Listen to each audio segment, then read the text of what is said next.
Assalamualaikum warahmatullahi wabarakatuh. Perkenalkan, nama saya Rian Arisandi, NIM 19921420072, kelas C, Prodi Akuntansi S1, Fakultas Ekonomi Universitas Negeri Makassar. Pada pertemuan kali ini, kita akan membahas mengenai sejarah perkembangan standar audit di Indonesia untuk memenuhi tugas ketiga pada mata kuliah Pengauditan 1.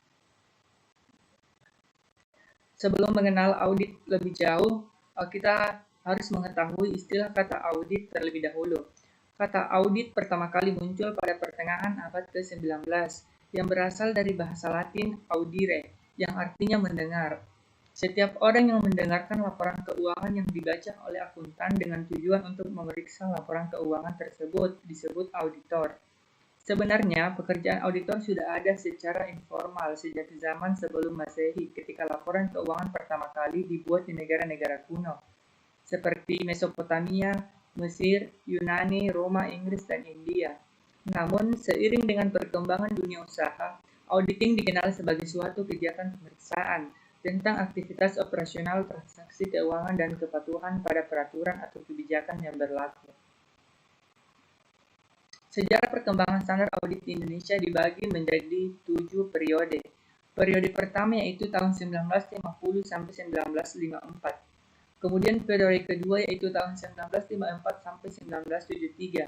Dan periode ketiga yaitu tahun 1973 sampai 1979. Kemudian periode keempat tahun 1979 sampai 1983. Dan periode kelima tahun 1983 sampai 1989. Kemudian periode ke-6 pada tahun 1989 sampai 1995 dan periode ke-7 atau yang terakhir pada tahun 2007 sampai sekarang. Kita bahas periode demi periode. Pada periode tahun 1950 sampai 1954, pada periode ini telah ada jasa pekerjaan akuntan yang bermanfaat pada masyarakat bisnis. Hal ini disebabkan oleh hubungan ekonomi yang makin sulit, meruncingnya persaingan, dan naiknya pajak-pajak para pengusaha, sehingga makin sangat dirasakan kebutuhan akan penerangan serta nasihat para ahli untuk mencapai perbaikan dalam sistem administrasi perusahaan. Sudah tentu mereka hendak menggunakan jasa orang-orang ahli dalam bidang akuntansi. Kebutuhan akan bantuan akuntan yang makin besar itu menjadi alasan bagi khalayak umum yang tidak berpengetahuan dan berpengalaman dalam lapangan akuntansi untuk bekerja sebagai akuntan. Padahal, pengetahuan yang dimiliki akuntan harus sederajat dengan syarat yang ditetapkan oleh pemerintah, dan juga mereka harus mengikuti pelajaran pada perguruan tinggi negeri dengan hasil baik. Oleh karena itu, pemerintah menetapkan peraturan dengan undang-undang untuk melindungi ijazah akuntan agar pengusaha dan badan yang lain tidak tertipu oleh pemakaian gelar akuntan yang tidak sah. Kemudian periode tahun 1954 sampai 1973. Setelah adanya Undang-Undang Nomor 34 Tahun 1954 tentang pemakaian gelar akuntan, ternyata perkembangan profesi akuntan dan auditor di Indonesia berjalan lambat karena perekonomian Indonesia pada saat itu kurang menguntungkan. Namun perkembangan ekonomi mulai pesat pada saat dilakukan nasionalisasi perusahaan-perusahaan milik Belanda. Mengingat terbatasnya tenaga akuntan dan profesi akuntan yang menjadi auditor pada waktu itu, Direktorat Akuntan Negara meminta bantuan kantor akuntan publik untuk melakukan audit atas nama Direktorat Akuntan Negara. Kemudian perluasan pasar profesi akuntan publik semakin bertambah, yaitu pada saat pemerintah mengeluarkan Undang-Undang Penanaman Modal Asing disingkat PMA dan Penanaman Modal Dalam Negeri disingkat PMDN tahun 1967-1968. Profesi akuntan publik mengalami perkembangan yang berarti sejak awal tahun 70-an dengan adanya perluasan kredit-kredit perbankan kepada perusahaan. Bank-bank ini mewajibkan kepada nasabah yang akan menerima kredit dalam jumlah tertentu untuk menyerahkan secara periodik laporan keuangan yang telah diperiksa akuntan publik. Selanjutnya itu periode tahun 1973 sampai 1979.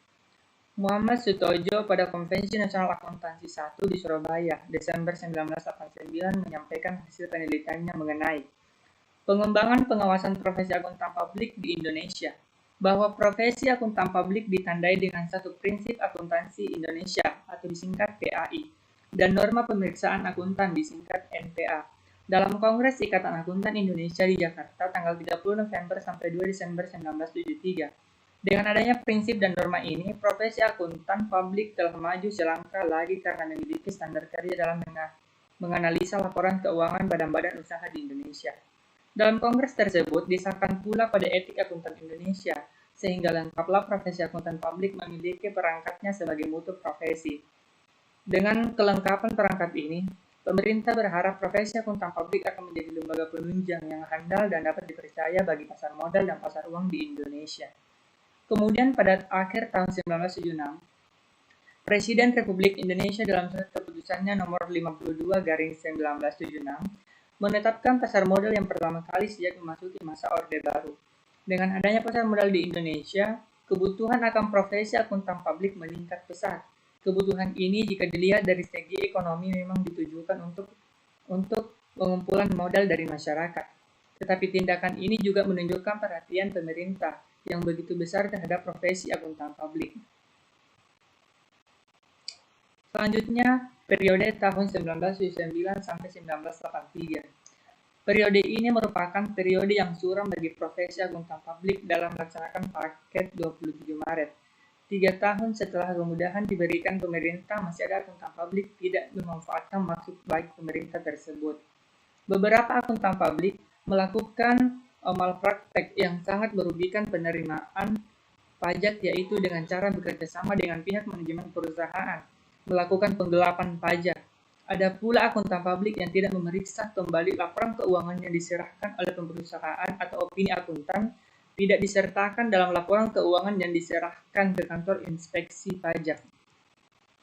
Selanjutnya itu periode tahun 1983 sampai 1988. Pada periode ini dapat dilihat bahwa upaya konsolidasi profesi akuntan termasuk akuntan publik PAI 1973 disempurnakan dalam tahun 1985, disusul dengan penyempurnaan NPA pada tahun 1985, dan penyempurnaan Kode Etik dalam Kongres kelima tahun 1986. Setelah melewati masa-masa suram, pemerintah perlu memberikan perlindungan terhadap masyarakat pemakai jasa akuntan publik, dan untuk mendukung pertumbuhan profesi tersebut. Pada tahun 1986, pemerintah mengeluarkan Keputusan Menteri Keuangan Nomor 763 KMK titik 001/1986 tentang akuntan publik. Keputusan ini mengatur bidang pekerjaan akuntan publik, prosedur dan persyaratan untuk memperoleh izin praktek akuntan publik dan pendirian kantor akuntan publik beserta sanksi-sanksi yang dapat dijatuhkan kepada akuntan publik yang melanggar persyaratan praktek akuntan publik.